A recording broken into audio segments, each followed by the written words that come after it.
Invité de l'entretien du jour sur Alcara, le président de la transition malienne, M. Dion Kounda Traoré. Monsieur le Président, merci d'avoir accepté notre invitation. Merci. Alors, première question, est-ce que vous confirmez la présence, la fuite de djihadistes maliens vers le Darfour? Oui, je confirme, mais je ne confirme pas parce que je n'ai pas encore de preuves formelles de cela, mais il semblerait que Iyad Agali et certains de ses compagnons soient effectivement dans le Darfour. Ils sont sans doute passés par la Libye, où ils ont été approvisionnés en vivres et en carburant. Ils ont continué leur route. Et je pense qu'aujourd'hui, ils sont dans les montagnes, dans le Darfour. On réalise cet entretien dans le cadre au Tchad. Vous avez assisté, vous étiez l'invité privilégié du sommet extraordinaire de la SENSAD. Est-ce que vous avez eu l'occasion de discuter de cette situation avec notamment le président tchadien, mais aussi le président soudanais? Non, je n'en ai pas parlé avec le président soudanais, mais j'en ai parlé avec le président tchadien, qui m'a effectivement confirmé que lui aussi, il avait des éléments comme quoi il serait dans le Darfour. Et que comptent faire les autorités maliennes? Les autorités maliennes comptent poursuivre ce qu'ils ont déjà commencé. Ces gens-là sont fichés comme étant des terroristes. Ils font l'objet de mandats d'arrêt internationaux et nous allons les rechercher partout où ils sont et nous allons demander à tous les pays où ils vont de les arrêter et de nous les extrader. Vous déposerez une requête auprès de l'Union africaine dans ce sens? Bon, dès que nous aurons la certitude qu'effectivement ils sont là, nous allons le faire. Et s'ils sont ailleurs, nous allons le faire de toute façon. Est-ce que vous allez donner votre accord au déploiement de casques bleus sur le territoire malien, comme le souhaite la France, les États-Unis?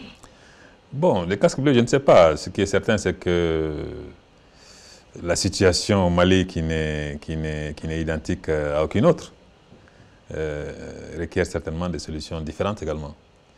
Vous savez, les gens ont tendance toujours à penser que tout est pareil partout et que ce sont les mêmes solutions qui valent ici et là-bas. Mais je pense que chaque situation est unique et donc chaque situation a sa solution.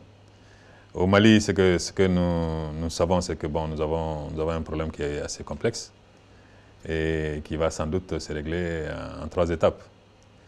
Actuellement, nous sommes dans la première. Ça, c'est la récupération des grandes villes, des grandes agglomérations du pays.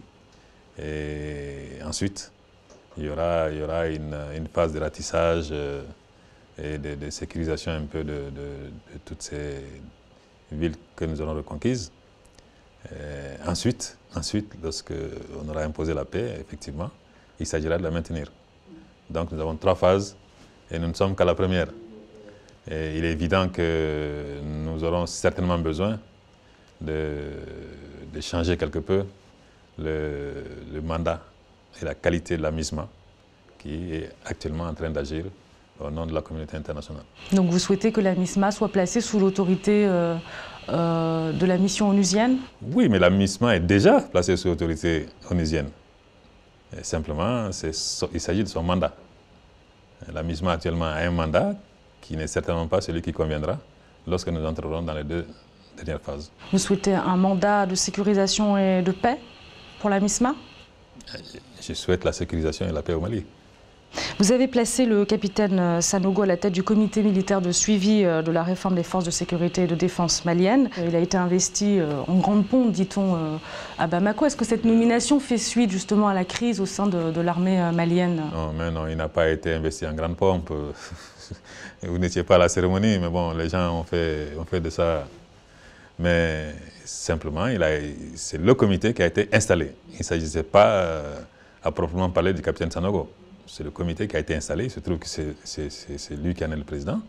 Donc, mais il n'y a pas eu d'investiture comme les gens se plaisent à le dire. Le comité a été installé, il va se mettre au travail. Maintenant, je dis encore une fois que ça n'a absolument rien à voir avec les bérets rouges, mais ça a certainement quelque chose à voir avec l'armée. Parce qu'il s'agit du suivi de la réforme des forces de défense et de sécurité. Il y a beaucoup de choses qu'il va falloir changer dans cette armée. Et je pense que ce comité jouera un rôle. Vous faites confiance au capitaine Sanogo? Vous estimez qu'il est un allié pour vous? Ben, si je ne lui faisais pas confiance, je pense que je ne l'aurais pas installé. Et je pense que c'est un Malien comme moi, qui aime son pays, c'est un patriote. Et je pense qu'il jouera son rôle et il mènera sa mission à bon port. Alors vous parlez de la réforme qui s'impose au sein de l'armée malienne. Cette armée malienne qui est accusée d'exaction, vous infirmez ou confirmez ces informations, ces accusations? Non, j'infirme ces accusations. Vous savez, depuis que ces opérations ont commencé, nous n'avons pas cessé d'appeler l'armée malienne vraiment à la retenue et surtout les populations. Il s'agit moins de l'armée malienne que des populations qui vivent dans le nord du pays. L'armée malienne, bon, elle est là, c'est une armée, bon, elle exécute les ordres qu'on lui donne. Mais les populations, c'est beaucoup plus compliqué, beaucoup plus délicat.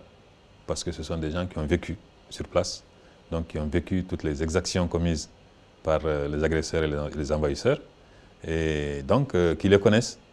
Et donc, il est difficile de les contrôler et de faire en sorte qu'ils respectent strictement les instructions, en tout cas, qui sont données à l'armée et les conseils qui sont donnés également aux populations civiles.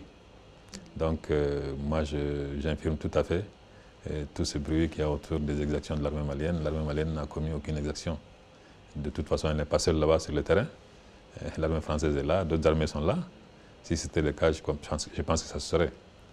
Mais je crois que, bon, les gens ont tendance à chercher les choses là où elles ne sont pas. Je crois que les gens auraient dû s'émouvoir depuis de longs mois déjà sur d'autres types d'exactions qui, elles, ont été commises non pas par les populations civiles maliennes, non pas par l'armée malienne, mais par les terroristes et les djihadistes. Ce sont eux qui ont égorgé des gens, des dizaines de soldats maliens. Et ce sont eux qui ont coupé des pieds, qui ont coupé des mains. Ce sont eux qui ont violé des femmes et des enfants. Donc je pense que les gens devraient s'émouvoir aussi de cela.